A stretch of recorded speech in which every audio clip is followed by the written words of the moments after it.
Buongiorno da Sicilia 24, le principali notizie. Palermo, 2 mafiosi al concerto di un neomelodico, il questore chiude la sala bingo e firma il foglio di via per il cantante. A Niscemi, dopo la frana del 97, la protezione civile già nel 2000 aveva avvertito di possibili futuri rischi. Gli sfollati tra desolazione e speranza chiedono atti concreti. Stazzo riparte dopo i danni causati al ciclone Harry, esecutivi lavori per il ripristino dei porti. A Belpasso, dopo il sequestro per smaltimento illecito dei rifiuti, è ancora chiuso il parco Etnaland, non potrà riaprire se non bonificherà l'intera area.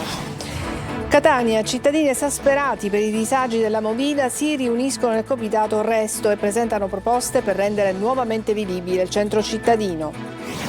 Sanremo, ha preso il via la Kermesse che seguiamo con inviati e la trasmissione Voci da Sanremo. Oggi ai nostri microfoni RAF.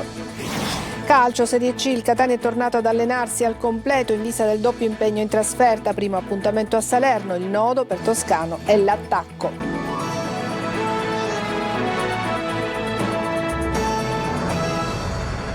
Bentrovati, la cronaca ci porta a Palermo dove è stata chiusa per un mese una sala bingo dopo il concerto del neomelodico Anthony. Ad assistere all'esibizione 2 boss mafiosi di spicco con i quali il cantante ha scambiato continuamente gesti di intesa, diversi brani dedicati a chi è finito in carcere. Sentiamo Marco Gullà. L'amore non succede senza pensare. Una sala bingo a Palermo in via Messina Marina gremita di gente, non soltanto per tentare la fortuna, ma anche per ascoltare il cantante neomelodico Anthony e le sue dediche a chi si trova richiuso in carcere.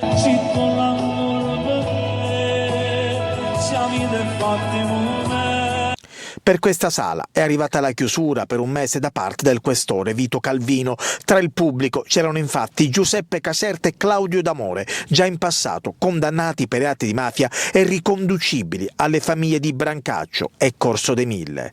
Il neomelodico si è esibito con diverse canzoni del suo vasto repertorio, scambiando gesti di intesa con i suoi fan e con Caserta e D'Amore, seduti entrambi in prima fila per assistere allo spettacolo. La partecipazione dei due, lontana dall'essere considerata un mero ascolto passivo del concerto, non può non essere ritenuta una lesione della sicurezza pubblica in quanto avvenuto in presenza del pubblico, spiegano dalla questura. Dopo quanto pubblicato su TikTok, gli investigatori della polizia hanno avviato degli accertamenti per ricostruire l'organizzazione dell'evento, un evento che certamente non poteva tenersi in quella sala. Oltre alla sospensione dell'autorizzazione per la sala bingo, al cantante è stato notificato un foglio di via, dovrà lasciare Palermo e non potrà farvi ritorno per i prossimi 2 anni. La Procura di Gela continua ad indagare sulle cause della frana di Niscemi, ascoltata l'ex prefetta Isabella Giannola. Intanto, tra promesse e visite istituzionali, la popolazione chiede risposte concrete e scende in piazza per non dimenticare. GR Italia. La Procura di Gela stringe il cerchio sull'inchiesta aperta dopo la frana di Niscemi. Il capo dei magistrati Salvatore Vella ha accolto a sommarie informazioni l'ex prefetta di Caltanissetta Isabella Giannola, nominata commissaria straordinaria per la ricostruzione dopo il disastro del 1997. L'esame testimoniale si è svolto nei locali della squadra mobile di Palermo alla presenza dei 2 sostituti procuratori titolari del fascicolo di un consulente della Procura. L'indagine al momento resta ancora a carico di ignoti. Poche settimane fa, in un'intervista ad Avvenire, l'ex prefetta aveva puntato il dito contro le mancate opere di prevenzione, interventi mai realizzati, fondi stornati e un rischio idrogeologico rimasto irrisolto. Oggi quelle parole tornano fortemente d'attualità, mentre la magistratura prova a far luce su eventuali responsabilità. Nel frattempo, a Niscemi la politica si è fatta vedere tutta, da destra a sinistra, sul ciglio della zona rossa o tra la gente, per portare solidarietà e promettere interventi. Ma dal palazzetto dello sport è diventato da oltre un mese il cuore della comunità, tra le famiglie sfollate, gli imprenditori e gli agricoltori che hanno perso tutto, resta una sola richiesta: trasformare le visite in aiuti concreti. Le parole non bastano più. Adesso chiediamo di essere presenti nei loro pensieri quando muoveranno le carte che devono muovere per poter far sì che ognuno possa avere un po' di tranquillità e una svolta alla vita che in questo momento si è fermata. Voglio vedere se c'è questa concretezza di questi aiuti, di questa ricostruzione e di questa tutela per noi cittadini innanzitutto. Eppure, tra macerie e incertezze resiste anche la speranza. A ricordarlo è nonna Rosa, quasi 90 anni, che ha vissuto 2 frane e 2 volte ha perso tutto, senza mai perdere il coraggio. Noi siamo ottimisti, forti e coraggiose. Io sono una persona piena di fede. Io penso che tutto si metta a posto e possiamo essere consolate. E adesso ci spostiamo nella Cese, dove a Stazzo riparte, la cittadina riparte dopo i danni causati dal ciclone Harry. Sono diventati esecutivi i lavori per il ripristino dei porti e il sindaco Barbagallo promette sarà un'estate normale. Tonino De Mana.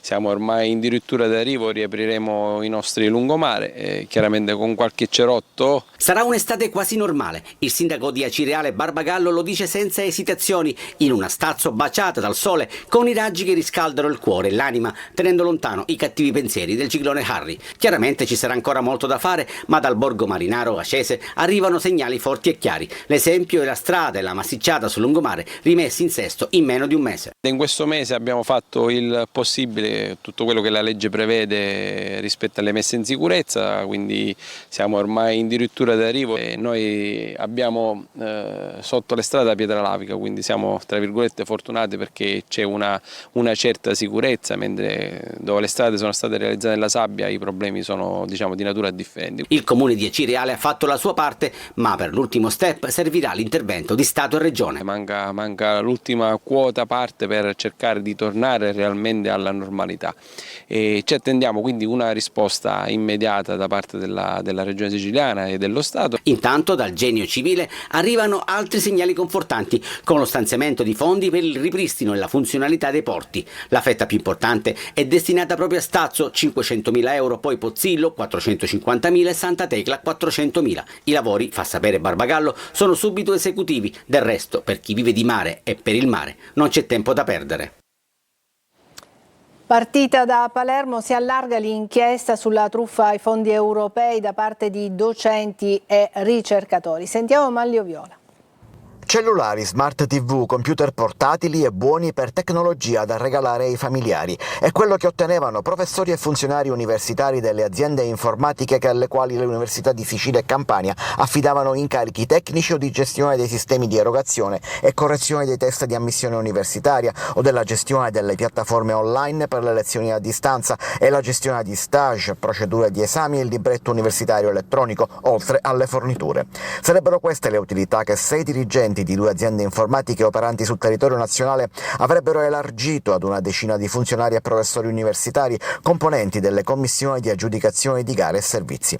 In questo modo gli incarichi venivano affidati sempre alle 2 stesse società, che talvolta si avvalevano anche di aziende locali in subappalto, magari indicate proprio dai professori amici, che così ottenevano non solo i regali tecnologici, ma anche assunzioni a tempo determinato.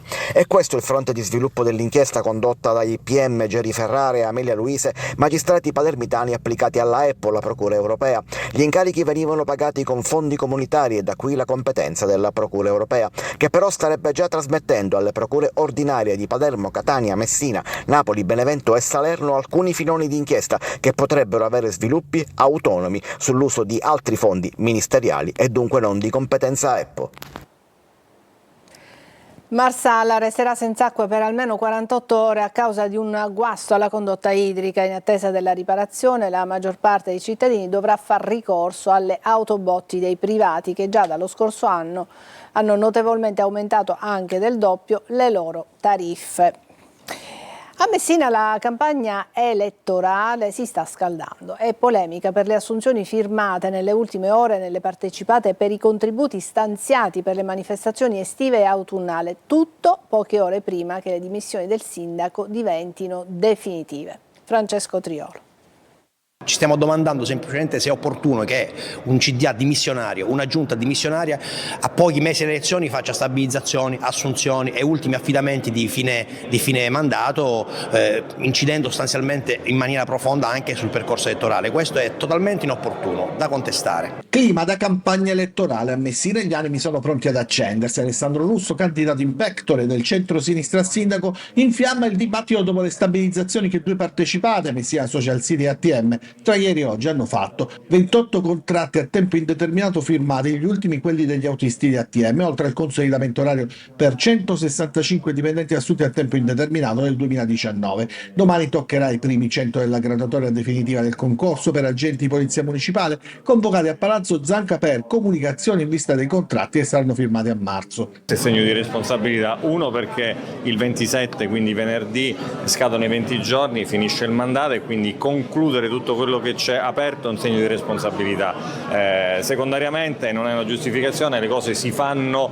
nei tempi e nei modi in cui le procedure lo consentono. Faccio un esempio fra tutti, il concorso dei vigili urbani l'abbiamo attivato noi. Sicuramente non potremo assumerli in questi giorni, si assumeranno fra un mese, ma non è importante l'atto quanto il completamento di un percorso che finalmente sta andando avanti. Ma non ci sono solo assunzioni, la Giunta ha deliberato anche la stagione degli spettacoli estivi, Antonello Venditti, Levante, Fiorella Mannoia, Marco Masini, tanto per fare qualche nome, all'Arena Capopeloro, e poi l'organizzazione dello Street Food Fest di ottobre, tutti atti arrivati poche ore prima di lasciare Palazzo Zanca e concentrarsi sulla campagna elettorale.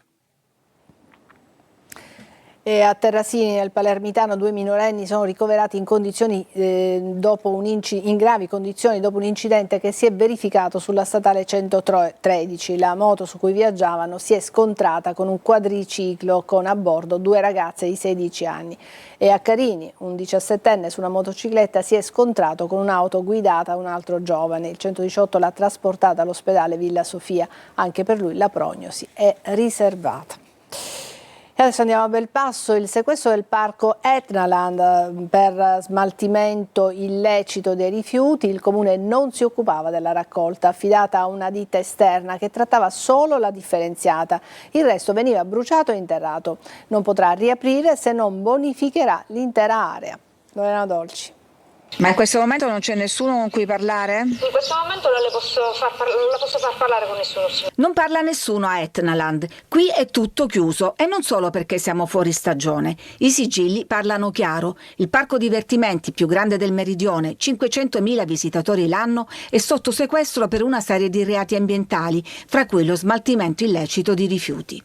Muti dipendenti, non rilascia interviste neanche il sindaco di Belpasso. Carlo Caputo fa sapere solo che il comune non si occupava della raccolta rifiuti. Etnaland presentava ogni anno un contratto con ditte esterne per ottenere lo sgravio sulla Tari, pagando la metà della tassa rifiuti. Fra queste c'era anche la Green Team di Federico Magnano Sallio. Quelli che prendevamo noi erano ovviamente differenziati, sono stati regolarmente conferiti negli impianti e accettati come rifiuti conformi. L'inchiesta ha accertato invece che i rifiuti indifferenziati c'erano e di notte, quando il parco chiudeva, venivano bruciati e sepolti in un terreno confinante, creando nel corso degli anni un dislivello di 9 metri di spazzatura, quello avvistato dalla Guardia Costiera con un sorvolo già nel 2022.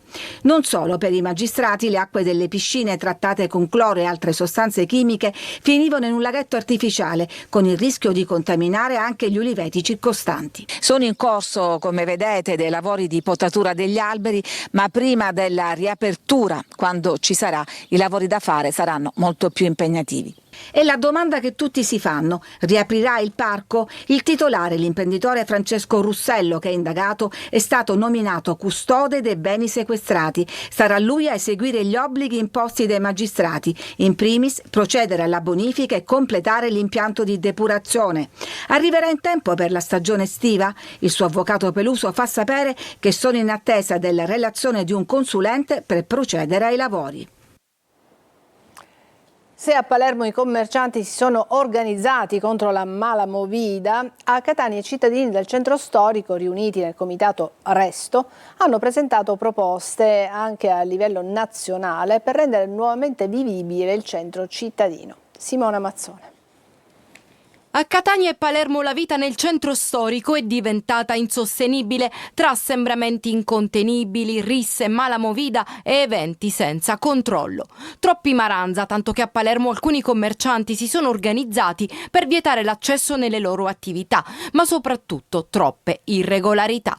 A Catania un gruppo di cittadini, comitati e proprietari di B&B si sono riuniti in un organismo chiamato Resto, quindi contro l'idea di fuggire, acronimo di residenti del centro storico, e che hanno fatto il punto sulle criticità maggiori. Riguardano essenzialmente gli assembramenti, la eccessiva occupazione di suolo pubblico con le concessioni che sono state rilasciate. La loro bandiera si fonda sul diritto alla quiete pubblica e al riposo notturno, dai problemi alle proposte per tutelare il centro storico e renderlo vivibile anche attraverso il redigendo piano urbanistico generale sulla base di leggi e direttive europee. Istituzione delle zone tutelate. Questo comporterà l'attivazione di piani commerciali per quanto riguarda le aperture della SCIA, e l'altra nostra proposta riguarda l'esecuzione rigorosa della legge acustica nazionale e del regolamento acustico comunale.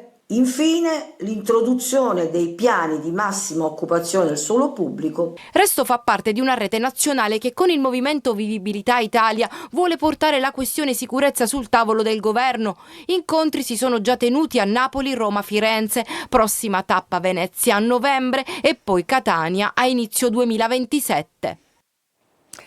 Adesso una breve pausa e poi la pagina che dedichiamo a Sanremo con le nostre inviate. A tra poco.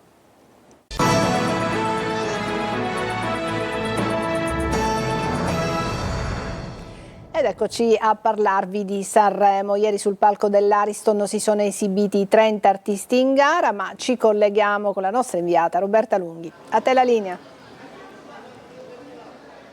Grazie Adelaide, prendo la linea da Casa Sanremo, da qui tra pochi minuti daremo vita a un'altra puntata di Voci da Sanremo, il nostro appuntamento fisso per raccontarvi che cosa è accaduto, che cosa accadrà, ma soprattutto per ascoltare le voci dei protagonisti. E ieri c'è stato un primo assolutamente parziale verdetto delle giurie: Arisa, Serena Brancale, Fulminacci, Masini, Fedez, Dito nella piaga, le 5 canzoni che stanno, come vi dicevo, al momento in vetta alla classifica dei 30. Non è un ordine reale, non è un ordine di primo, secondo, terzo, quarto e quinto, ma sono le 5 più votate. E in effetti qui a Sanremo si comincia a cambiare l'argomento principale. Adesso l'argomento principale è diventato l'ascolto delle canzoni e il giudizio sull'ascolto delle canzoni, la percezione da parte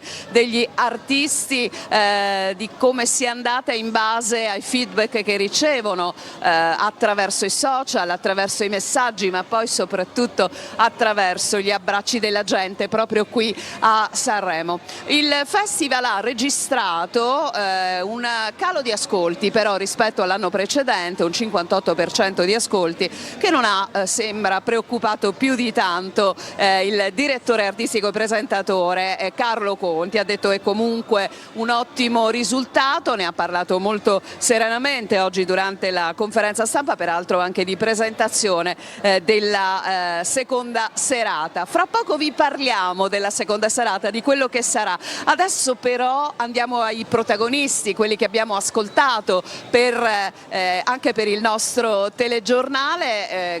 Grande attesa c'era per un veterano del festival, ma un grande artista come Raf, che ha raccontato la sua storia d'amore lunga praticamente una vita, in Ora e per sempre, e questo è al nostro microfono. Raf. Questo è il quinto Sanremo.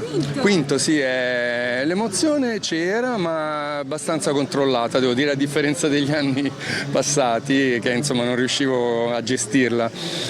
Quindi me la sono goduta. Grande adrenalina, ma anche gran divertimento. È bello quando tu riesci a controllare l'emozione, ma al tempo stesso con l'interpretazione riesci ad emozionare gli altri, e credo di esserci riuscito, quindi sono felicissimo. Quest'anno, quest'estate ti vedremo anche in Sicilia, 2 date che toccano le 2 punte, Palermo e Zafferano. Sì, non vedo l'ora perché manco dalla Sicilia da diversi anni e quindi per me è un grande ritorno. In Sicilia è una terra che io amo. Sono stato con radio, il concertone di Radio Italia, è stato bellissimo rivedere il pubblico di Palermo, la Sicilia io la amo. Allora noi ti aspettiamo, in bocca al lupo per questo Sanremo. Viva il lupo! E allora molti artisti avranno certamente una coda in live dopo questo Festival di Sanremo, e uno di questi l'avete sentito, è Raf e sarà Raf, con alcune date molto belle, molto importanti in Sicilia, ma quello che conta molto spesso, anzi praticamente sempre per loro, è il giudizio delle persone, quel giudizio a caldo che noi vi raccontiamo grazie alle interviste oggi realizzate da Emanuela Corsi. Che cosa ne ha pensato la gente di questo festival? Cosa è piaciuto davvero a voi? Avete visto il festival? No, veramente no. Non le interessa? Ero stanca. A che ora è andata a dormire, signora? Alle 10. Fino a che ora siete rimaste sveglie? Mezzanotte e mezza, la mezza più o meno. Quindi giusto gli ultimi cantanti? Mi dispiace. Spero di ascoltarlo. Non ho visto Renga, volevo sentirlo, ma era il penultimo. Tra quelli che avete sentito, quasi tutti, chi vi è piaciuto? Arisa. Ne ho visto solo un pezzo, però vabbè, io i giovani ormai li ho persi, non li conosco più. Però come canzoni non c'è molta qualità. Per me Sanremo è una specie di ritiro spirituale. Io da quando ero bambina tutta la settimana non si esce, se non sono qua e sono a casa non si esce, si guarda il festival, possibilmente da sola perché gli altri fanno casino. Va bene, malata di festival. Okay, E allora abbiamo sentito che per qualcuno è addirittura un ritiro spirituale, insomma un ritiro molto movimentato. Questa sera sul palcoscenico, oltre ai due conduttori Carlo Conti e Laura Pausini, grande attesa per Achille Lauro in veste di conduttore, Pilar Fogliati e poi la comicità certamente molto rassicurante per certi versi di Lillo. Per il momento noi vi restituiamo la linea, ma attenzione, vi aspettiamo tra qualche minuto in diretta su Telecolor per Voci da Sanremo. A te Adelaide. Grazie Roberta Lunghi, buon lavoro, e appunto l'appuntamento sarà fra pochissimo dopo il TG. Intanto una pausa e poi il calcio.